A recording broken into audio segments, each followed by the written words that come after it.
Olá, tudo bem? Aqui é o Márcio. Eu sou o autor do blog Jornada da Escrita. Esse blog é um blog particular, praticamente. Ele está disponível na internet, mas não tem todo aquele tráfego, né?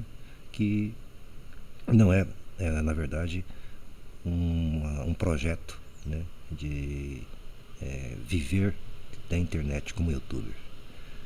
A minha proposta de expor algumas ideias, alguns pensamentos, né, sobre o que passo, né, nos textos por meio de algumas reflexões, é, já é um trabalho que eu estou fazendo há algum tempo. Então esse trabalho ele é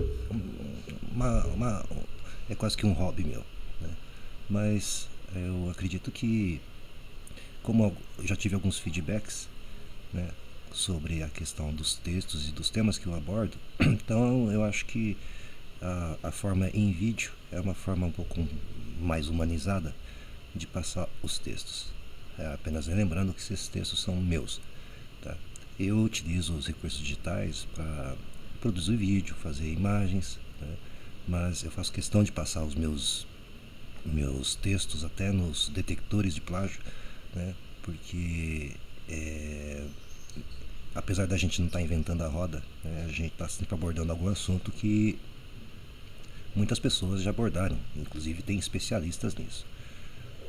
Aliás, a minha área, né, eu sou da área de educação, professor há 20 anos e trabalho com curso técnico em agropecuária e sou engenheiro agrônomo. E independente de não ter formação em psicologia, formação em outras áreas, né, humanas, eu sou como qualquer pessoa. Né?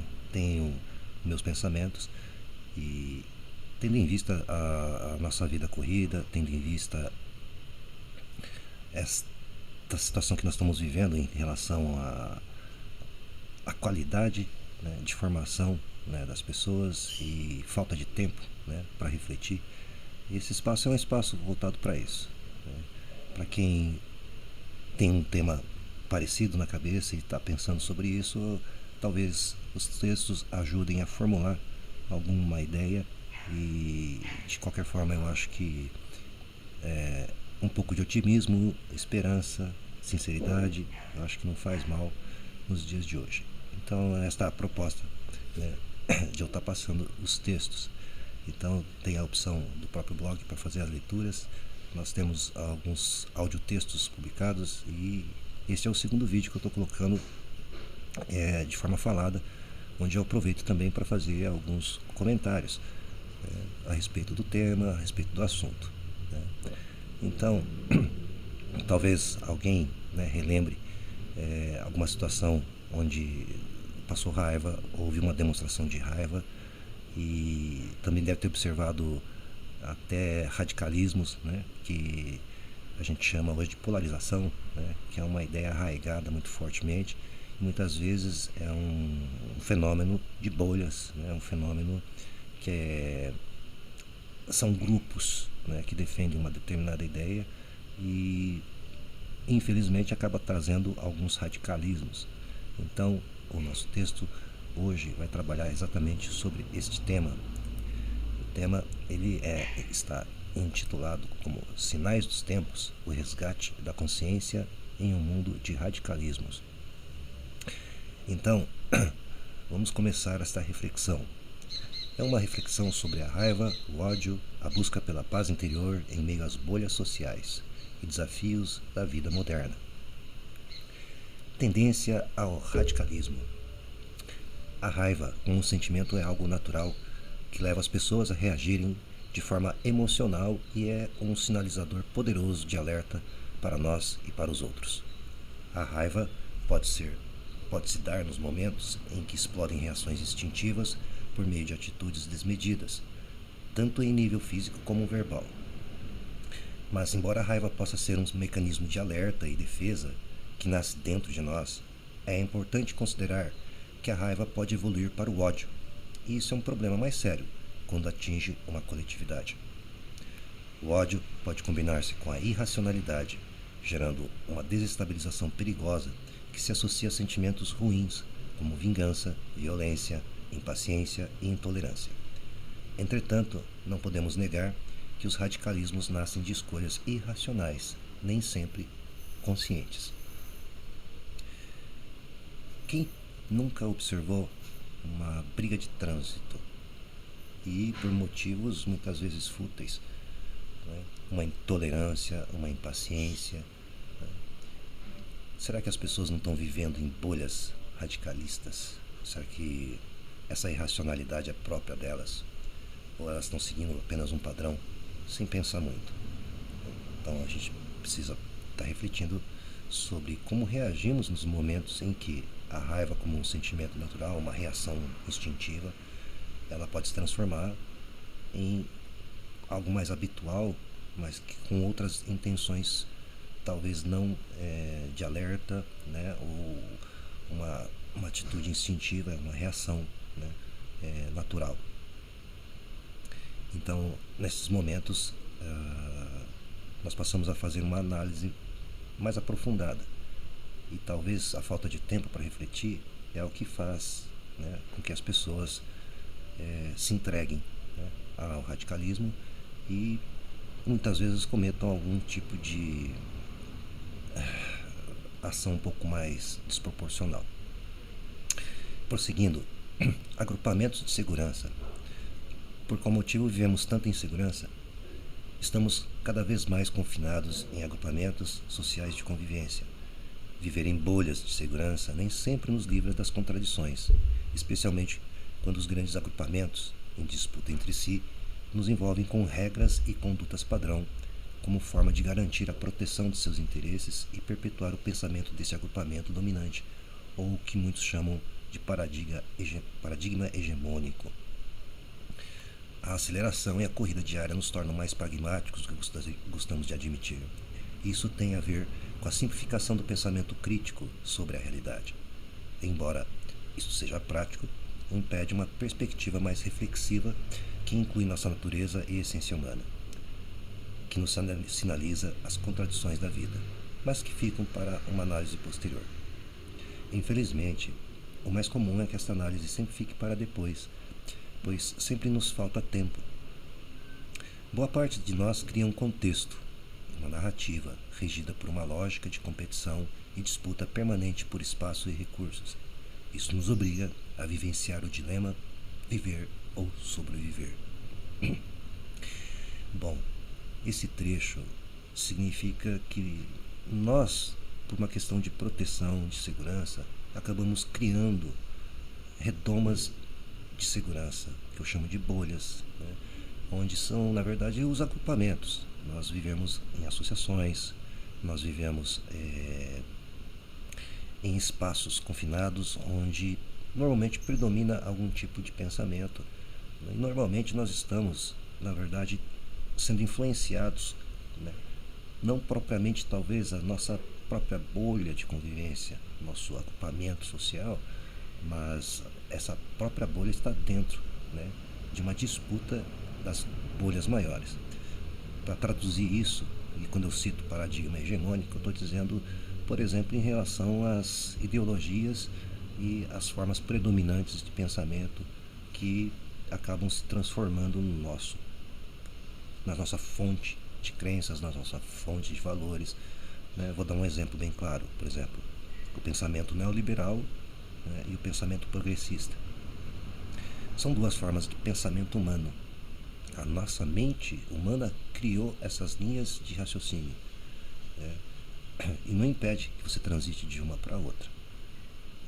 Então, existe muitas vezes as bolhas, né, as grandes bolhas, brigando justamente para implantar, né, o seu próprio paradigma de forma a eliminar, né, a outra. Mas aí que entra no raciocínio. Esse radicalismo de separação entre as pessoas é totalmente ilógico, né? A produção do conhecimento e o pensamento humano, ele é formado justamente por essa diversidade de posições e perspectivas. Cabe a nós, cada um de nós, pensar exatamente, né, sobre qual síntese, resumo, as vantagens e desvantagens de cada forma de pensamento, e aproveitando, né, verificar quais são as consequências, né, de pensar automaticamente dentro de uma bolha ou da outra, né? Então essa aqui é a questão. Então viver dentro de agrupamentos não nos livra das contradições humanas. É isso que esse parágrafo quer dizer. Continuando, o poder da nossa consciência.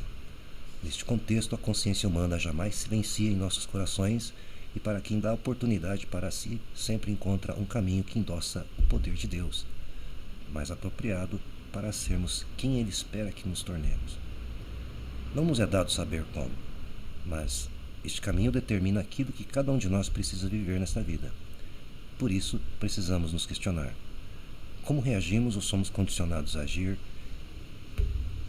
quando passamos por trechos de nossas jornadas diante da escuridão, das dúvidas, da ganância, da inveja e da injustiça?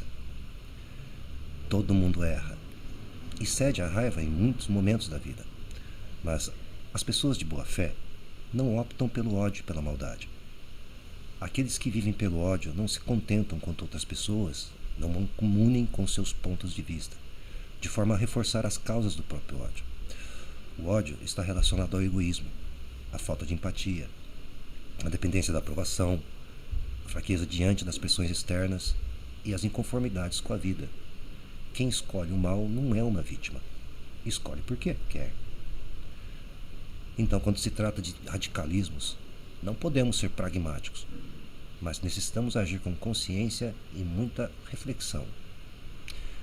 Por exemplo, A. Sentir raiva é algo natural. B. A raiva pode ser modulada com temperança e compaixão. C. O ódio é usado para infligir sofrimento, dor, ferimento, morte. D. Mentes vazias podem ser ocupadas pelo ódio e são como portas abertas para o inimigo. O pior tipo de ódio é aquele silencioso, escondido, camuflado, que contamina ambientes e relações interpessoais. Bom, esse trecho aqui, ele apenas levanta a questão: se nós vivemos apenas dentro das bolhas e não nos permitimos, né, verificar um caminho mais elevado, ou seja, uma relação entre nós e um poder maior, eu chamo uma relação maior com um plano maior daquele que é o Criador de todas as coisas, né? Nós nunca vamos encontrar, né, ou discernir se o que nós estamos fazendo é em cima do que ou o homem acredita ou o que Deus acredita. E o que como que nós reagimos nesses momentos, se isso está em acordo com o que o grande, né, Criador de todas as coisas quer que a gente realmente se torne. Então, se nós estamos apenas pensando de forma humana, dificilmente nós vamos chegar a uma atitude adequada, de repente, né? Talvez uma outra forma de expressar, mas é assim que eu entendo. Talvez não podemos reagir instintivamente apenas, no automático. O pragmatismo é uma forma prática de pensar nas coisas. O que está funcionando, o que não está, não se pensa, né? Ninguém fica pensando ou refletindo, né? Então isso é ser prático. Muitas vezes o ser prático é perigoso porque nós estamos adotando algumas ideias que não são propriamente nossas, e se a gente for pensar, nem mesmo a gente concorda, mas a gente segue aquela reação, né? Muitas vezes é algo complicado porque estamos seguindo uma doutrina, de repente, né, que já está naturalizada como algo normal e na verdade não é. Mas vamos continuando. Bom senso não significa ingenuidade. Não podemos subestimar as forças do mal que percorrem os caminhos do poder terreno, que fomentam um mundo regido pela posse e acúmulo de coisas fúteis, abrindo espaço para a manifestação do individualismo. Este caminho tem uma intenção claramente egoísta, que agrupa sujeitos ávidos por privilégios, bajulações e ostentações. Mas decorre deste fenômeno outra pergunta que não quer calar. Nascemos dentro de bolhas, mas isso significa que por este fato nosso fim já está pré-definido? Viemos a este mundo apenas para seguir cartilhas e seguir padrões contra toda a nossa vontade e nossa essência?